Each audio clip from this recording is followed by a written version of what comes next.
Hey folks, I'm Emily, and I'm a little concerned about how we view celebrity. Scratch that. I'm a lot concerned.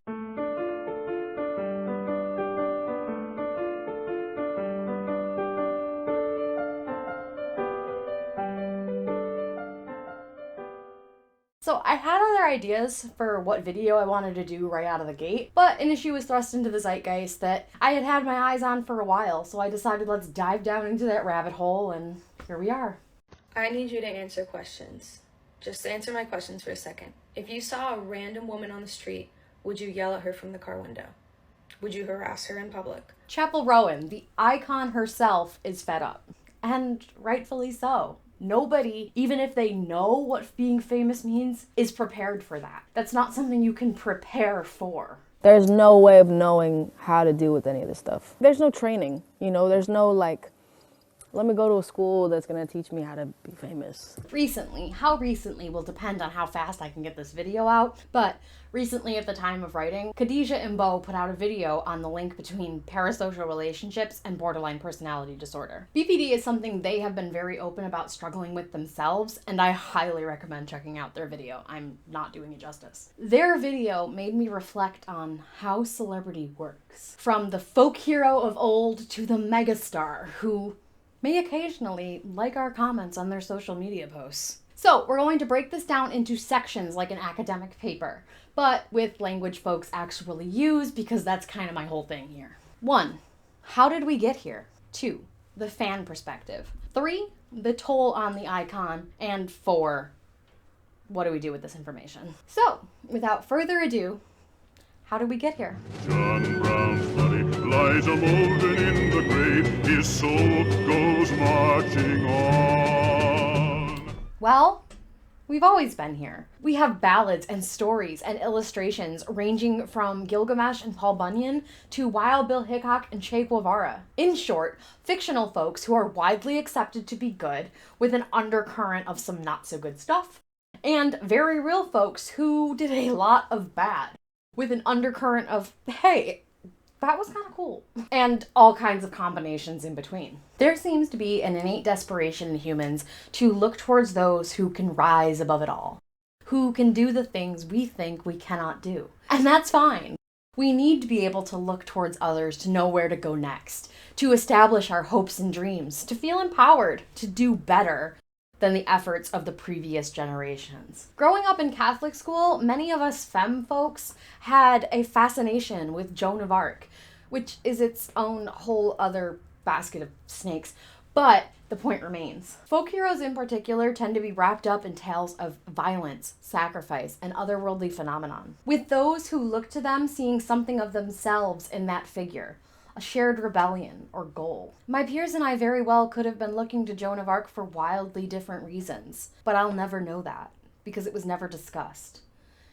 Joan was a saint, and therefore she was perfect, and in that we were united. Furthermore, in a lot of ways, admiring an icon can serve as a healthy outlet for our own frustrations, particularly when we're looking to someone who is doing things that we really should not be doing, i.e., thieves, pirates, gladiators. The folks of lower status who brandish weapons to get a piece of what those of higher status already have. In the case of gladiators, accounts of their lives are largely remembered through the works of their fans, i.e. fan art. People still flock to the Colosseum to get selfies with tourist trap depictions of gladiators. Why? Short answer, the human brain is weird. And spoiler alert, that's always going to be the short answer. Long answer?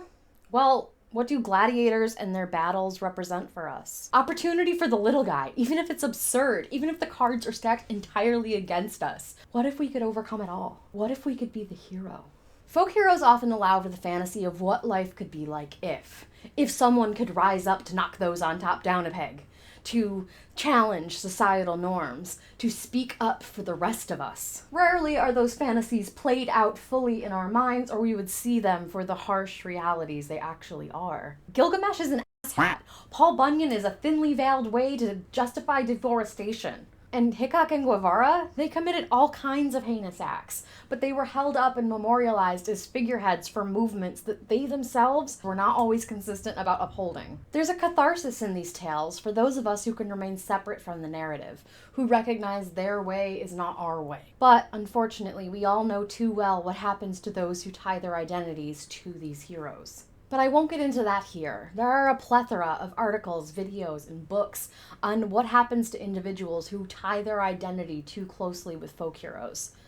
Folk heroes who often rise to the level of villain. But that raises the question, where's the line? When is a folk hero someone to be admired? And when do they rise to the level of being too fanatical, too cruel, or just too human to be a hero? Time and distance keeps those long dead from this yo-yoing of their status, with some exceptions. For better or for worse, many of us have begun to dissect the lives of those we long admired without question. This line, however, becomes dicier, more arbitrary in the modern era. In the age of social media, a simple post, or at times the lack thereof, can see an individual fall from the public's graces. It can subject them to a wave of insults, entitlement, and expectations that they never expected. Fans feel betrayed, lied to even. The link their favorite icon has to their identities is thrust into the spotlight. If you're a fan of so-and-so, what kind of person even are you? Are you really not going to address what so-and-so did 20 years ago? Are you still reading their books, watching their movies, listening to their music?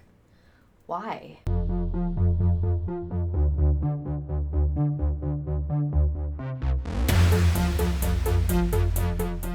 It starts out harmless, beneficent even. In the case of Chappell Roan, she spoke to something within a large group of people. I'm having wicked dreams of leaving Tennessee. Won't make my mama proud.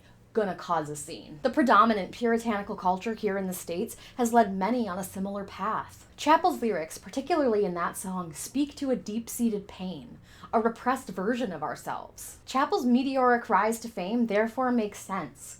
What doesn't make sense, however, is fans' ownership of her, a sentiment that is directly opposed to the music that they fell in love with in the first place. Would you stalk her family? Would you follow her around? Would you try to dissect her life and bully her online? This is a lady you don't know. And she doesn't know you at all. The shift in the fan's mind from artist to icon does not happen overnight. But for those on the outside, including the artist-made icon themselves, it feels like it. We have a tendency to idealize as human beings, which is actually hilarious because we also have this huge negativity bias, but that's a story for another time.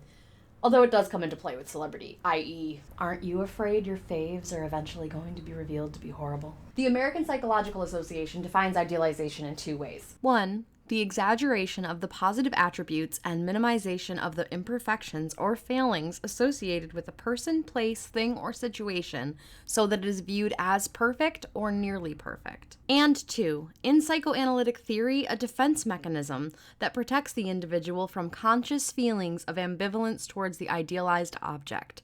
Idealization of parents and other important figures plays a role in the development of the ego ideal. Phew! Okay, let's break that down. Because that's a lot of words for one. I choose to ignore the ick, so what/who I love remains perfect. And 2, I need these people to be perfect for my survival and sense of self, so I will ignore uncertainty. Like folk heroes, celebrities that reach icon level speak to us in some way, represent something we want to be with, or have something we want. People see in the given artist the idealized version of themselves, the ideal partner, the ideal of womanhood, manhood, humanity, etc. When someone rises from artist to icon, we begin to strip away everything that does not serve our narrative as a hero. Would you assume that she's a good person? Assume she's a bad person? Would you assume everything you read about her online is true?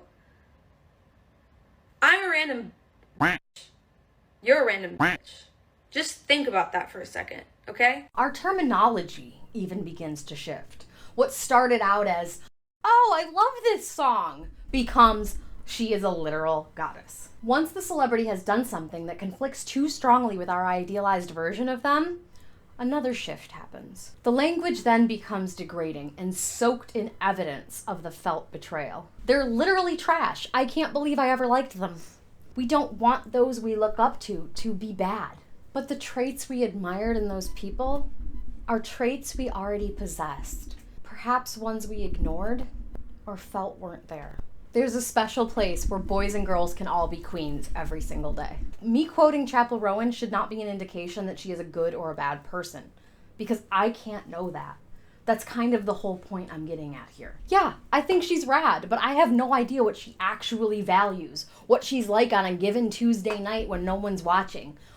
What matters to her? I don't even know if she truly means what she writes in her music. We cannot know these things, and that's okay. It's good even, because the art is in the interpretation. The entitlement to access of the icon genuinely upsets me.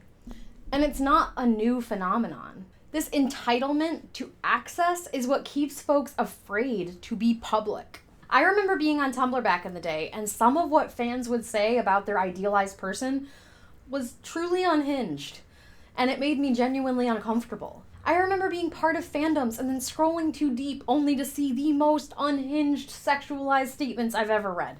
I think there's a tendency to forget that our icons are actual people who could actually read this stuff. And if you're still writing that kind of fan fiction knowing they will read it, stop. I also remember a lot of the people I admired taking a step back from the fandoms. So many folks have been outspoken that it creeps them out. Let's take a step back here and compare our relationship to celebrities with any other relationship we're in. If we developed an admiration of a friend, a teacher, a neighbor, etc., we wouldn't assume we had unlimited access to them. Hell, you don't have unlimited access to your best friend. If your best friend says, hey, can we not take pictures today? I'm not feeling my best. Hopefully you would delete any pictures you took and apologize. The general disrespect of boundaries is alarming. But when you put this on someone you know that doesn't even know you exist, that's disturbing. We don't know every detail about our siblings, our parents, our closest friends, or even our partners, because we cannot exist within their minds. And let me be very clear that that is okay. When we hyperfixate on a hero, icon, celebrity, what have you, we do not know the person in question. So, what do we miss? What do we actively not want to see? And what does this do to the person whose livelihood depends on our view of them? A part of me loves you, part of me hates you, part of me needs you, part of me fears you. And if they show us their full humanity, their frustrations, their mistakes, their sadness, their loneliness, how many of us will turn on them? Accuse them of being ungrateful, a hypocrite, a fraud, or not who we thought they were. It goes without saying that many teenagers on these social media platforms who are involved in fandoms genuinely think they're in love with the icon in question. Now, that's not something I'm going to get into because, one, I don't want to, and two, because I think Shansphere already covered it perfectly. Link to their video in the description.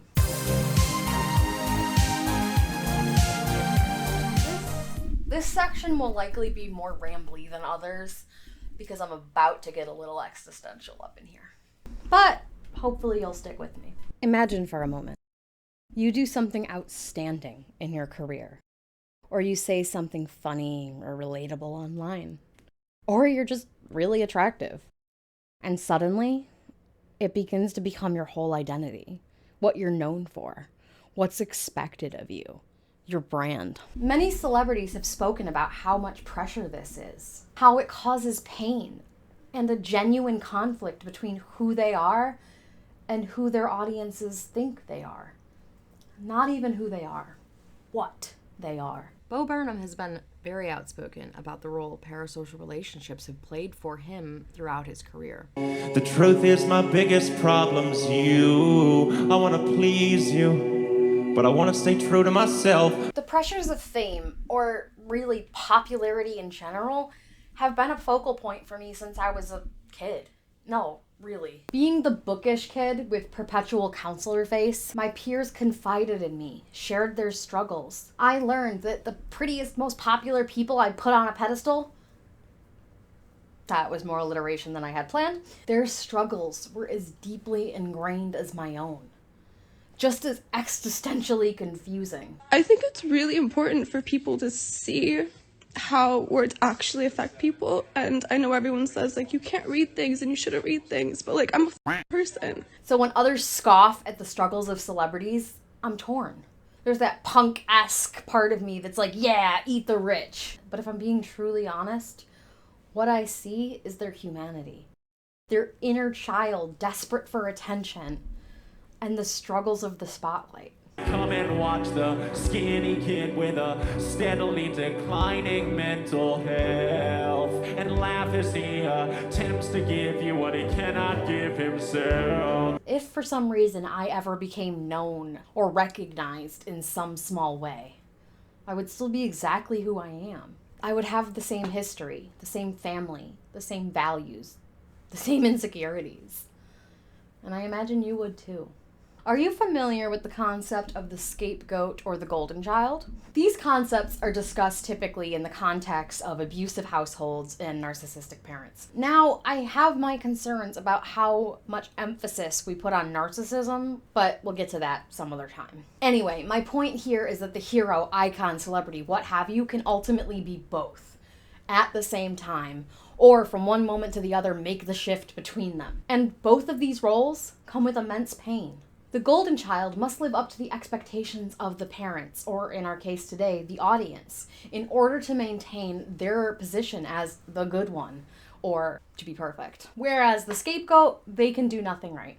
They're the family screw up, the source of all problems. In this way, we are forcing our icons into abusive situations, demanding roles no one can ever live up to. And that sucks, because many of us seek out these icons because we ourselves have been put in similar situations. I will not spend much time on this because I think we've gone into the darkness a few times already. But celebrities have plenty of valid reasons to fear fame, to fear the rabidity of their fan base. Threats, stalking, and so many worse things can come with fame. In the words of Eric Idle, it's both wonderful to be famous and you become a moving target. In conclusion, I get it.